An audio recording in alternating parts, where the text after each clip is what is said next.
은퇴 후 매일 낚시만 하겠다던 63세, 지금은 5호에 있습니다. 은퇴하면 그냥 조용히 낚시나 하면서 살 거야. 이 말 한 번쯤 들어보셨죠? 어쩌면 본인 입으로 직접 하신 분도 있을 겁니다. 오랜 시간 일만 해온 삶, 고단했던 직장 생활, 사람에 치이고 시간에 쫓겼던 날들이 지나면 누구나 한 번쯤은 꿈꿉니다. 이제는 나를 위해 살고 싶다. 그런 마음으로 은퇴를 준비하죠. 근데 말이죠. 막상 은퇴하고 나면 생각보다 시간이 길고 심심하고 뭔가 허전한 구석이 생깁니다. 처음엔 낚시도 좋고 여행도 좋습니다. 근데 그게 일주일, 한 달, 길어야 몇 달 갑니다. 그 다음엔요? 뭘 해야 할지 모르겠고 자꾸 몸도 마음도 무거워지죠. 오늘은 그런 현실을 맞닥뜨린 은퇴자들의 실제 이야기와 함께 우리가 은퇴를 맞이할 때 어떤 준비를 해두면 좋은지 나눠보려고 합니다. 낚시가 나쁜 게 아닙니다. 낚시만으로는 채워지지 않는 무언가가 있다는 게 문제죠. 은퇴, 그 후의 삶은 놀기보다 의미가 중요하다. 많은 분들이 은퇴를 끝으로 생각합니다. 이제 할 일 다 했다는 느낌으로요. 하지만 실제로는 은퇴가 또 다른 시작이라는 걸 몸으로 느끼는 분들이 많습니다. 왜냐하면 은퇴 후에도 평균 2030년의 시간이 남아있기 때문이에요. 이 시간을 어떻게 보내느냐에 따라 은퇴 후 삶의 질이 완전히 달라지죠. 초기에는 해방감에 취해서 여행 다니고 하고 싶던 취미에 빠지기도 합니다. 하지만 시간이 흐르면 내가 여기에 무슨 의미가 있을까? 라는 고민이 밀려옵니다. 일할 때는 힘들어도 사회와 연결되어 있었고 나를 필요로 하는 곳이 있었죠. 하지만 은퇴하고 나면 그 연결이 뚝 끊깁니다. 그게 바로 은퇴 후 우울감이나 고립감의 이유입니다. 이제는 단순한 여가 생활보다 의미 있는 활동을 찾는 게 중요해졌습니다. 누군가는 봉사를 통해, 누군가는 제2의 직업을 통해, 또 누군가는 취미를 넘어선 커뮤니티 활동을 통해 새로운 삶을 찾습니다. 사례 1 낚시 대신 마을학교 교사가 된 정수형님 이야기.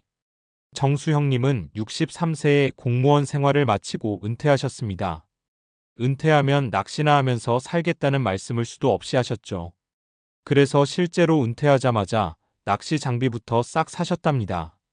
근데 말입니다. 한 3개월 지나고 나서부터 낚싯대는 먼지만 쌓였어요. 낚시는 좋은데 너무 혼자 있더라고.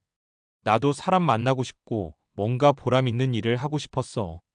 그러다 우연히 동네 마을학교에서 시니어 교사를 모집한다는 걸 알게 되었고 아이들에게 역사랑 인문학을 가르치기 시작했죠. 처음엔 어색해하던 아이들이 형님을 할아버지 선생님이라고 부르며 따르기 시작했고 정수 형님도 삶에 활력이 생겼습니다. 지금은 매주 수업 준비하느라 바쁘고 동네 어르신들 모아서 작은 독서 모임까지 운영 중입니다. 낚시도 좋지만 누가 나를 기다리는 삶이 훨씬 행복하더라. 이게 형님 말씀입니다. 사례 2 제2의 창업으로 인생 2막을 연 혜진 씨 이야기. 혜진 씨는 대기업에서 30년 넘게 인사팀에서 근무하시고 58세에 명예퇴직을 하셨어요. 처음엔 드디어 아침에 안 일어나도 된다는 기쁨에 잠깐 들떴지만 오래가지 못했답니다. 가장 힘들었던 건 쓸모없는 사람이 된 느낌이었다고 해요.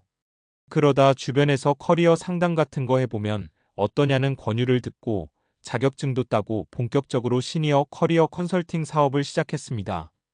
처음엔 소소하게 지인들 위주로 시작했지만 지금은 온라인 강의도 하고 10일 컨설팅으로 월 수입도 제법 나옵니다. 돈도 중요하지만 누군가가 내 이야기를 진지하게 들어주는 그 순간이 너무 좋아요. 다시 사회의 일원이 된 기분이랄까. 이처럼 은퇴 후에도 내 전문성을 살려 제2의 커리어를 만들어가는 사람들 의외로 많습니다. 물론 쉽진 않지만 준비만 잘 해두면 충분히 가능한 일이에요. 사례 3반찬 나눔 봉사로 지역의 스타가 된 길자 어르신. 길자 어르신은 70세입니다. 5년 전에 남편분과 함께 전원 생활을 시작하셨어요. 처음엔 평화롭고 여유로운 삶에 만족하셨지만 점점 무료해지기 시작했답니다. TV만 보고 밥만 먹고 하루가 흐지부지 지나가는 게 너무 허무했다고 해요. 그러다 마을에서 독거노인 반찬 나눔 봉사를 한다는 소식을 듣고 시작하셨는데요. 원래 요리를 좋아하셨던 터라 직접 레시피도 짜고 매주 다양한 반찬을 만들어 이웃들에게 전해드리고 있습니다. 지금은 지역 신문에도 나오고 젊은 엄마들한테 요리법 알려주는 작은 클래스까지 열었어요. 예전보다 훨씬 바쁜데 마음은 더 편하고 좋아. 내가 필요한 사람이 된 것 같아서. 그 말씀이 참 인상 깊었습니다. 사람은 누구나 나이가 몇이든 쓸모를 느낄 때 가장 행복해진다는 거 정말 맞는 말이죠. 그럼 은퇴 준비 어떻게 해야 할까? 사례들을 보면서 눈치채셨겠지만 중요한 건 경제적 준비만으로는 부족하다는 겁니다. 그렇다면 구체적으로 어떤 준비를 해두면 좋을까요? 의미 있는 취미나 활동을 하나 이상 키워두기. 그냥 취미 말고요. 남과 나눌 수 있거나 꾸준히 발전 가능한 활동이면 더 좋습니다. 이에 글쓰기, 사진, 악기, 요리, 강의, 봉사, 지역 커뮤니티 참여 등 사회적 연결 유지하기. 퇴직과 동시에 인간관계가 뚝 끊기는 경우 많아요. 지역 모임, 동호회, 자원봉사, 온라인 커뮤니티 등을 통해 나를 알아주는 사람을 계속 만들어 가야 합니다. 작은 일거리라도 꾸준히 해보기. 꼭 큰돈 버는 게 아니어도 돼요. 온라인 콘텐츠 제작, 택배 분류, 시니어 강사 지역 마을 활동 등 몸을 움직이고 머리를 쓰는 활동이 정서 건강에 큰 도움이 됩니다. 낚시도 좋지만 나만의 바다를 찾아야 할 때 낚시만 하며 살겠다던 63세는 지금 마을학교 교사로 바쁘게 살고 있습니다. 그냥 쉬고 싶다던 58세는 오히려 더 활기차게 제2의 커리어를 달리고 있고요. 조용히 살고 싶다던 70세는 지금 동네 인기 요리사이자 지역의 스타입니다. 지금까지 은퇴 후 의미 있는 삶의 중요성과 사례를 말씀드렸는데요. 여기서 한 단계 더 들어가 볼게요. 은퇴 후 삶의 질을 높이려면 단순히 무언가 한다에 그치는 게 아니라 우리 뇌와 몸의 건강을 함께 챙기는 게 핵심입니다. 은퇴 후 삶에서 뇌 건강과 신체 건강의 상관관계. 사실 은퇴 후 우울감이나 무기력함이 생기는 건 단순한 심리적 문제만이 아니에요. 뇌와 신체가 함께 퇴화하거나 기능 저하가 오면서 발생하는 생물학적 현상도 크죠.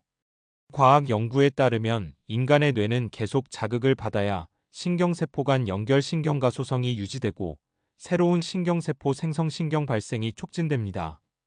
은퇴 후 활동이 줄고 자극이 감소하면 이 과정이 둔화돼 우울증과 인지 기능 저하 위험이 커져요. 또한 신체 활동 부족은 뇌 건강에도 직접적인 악영향을 미칩니다. 운동을 하면 뇌에서 BDNF 뇌유래 신경 영양인자라는 물질이 분비되는데 이게 신경세포 성장과 생존, 기억력 향상에 꼭 필요합니다. 반대로 운동 부족은 뇌 노화 가속을 초래할 수 있죠. 따라서 은퇴 후 건강한 삶을 위해 반드시 해야 할 두 가지. 인지적 자극 뇌 운동. 단순한 시간 보내기가 아니라 퍼즐 풀기, 새로운 언어 배우기, 글쓰기, 악기 연주 등 뇌를 적극적으로 쓰는 활동. 이런 활동은 기억력, 문제 해결 능력, 집중력 유지에 도움. 특히 새로운 것 배우기가 효과가 뛰어납니다. 뇌가 새롭게 적응하며 신경회로를 확장해 주거든요. 규칙적인 신체 운동. 하루 30분 이상 걷기, 가벼운 근력 운동, 요가 등 신체 건강 유지뿐 아니라 우울증 예방과 인지 기능 개선에도 탁월. 운동은 혈액순환을 촉진해 뇌에 더 많은 산소와 영양 공급. 사회적 운동 활동의 동네 걷기 모임라면 사회적 연결감도 증진. 과학적으로 입증된 뇌 건강 유지법 사례들.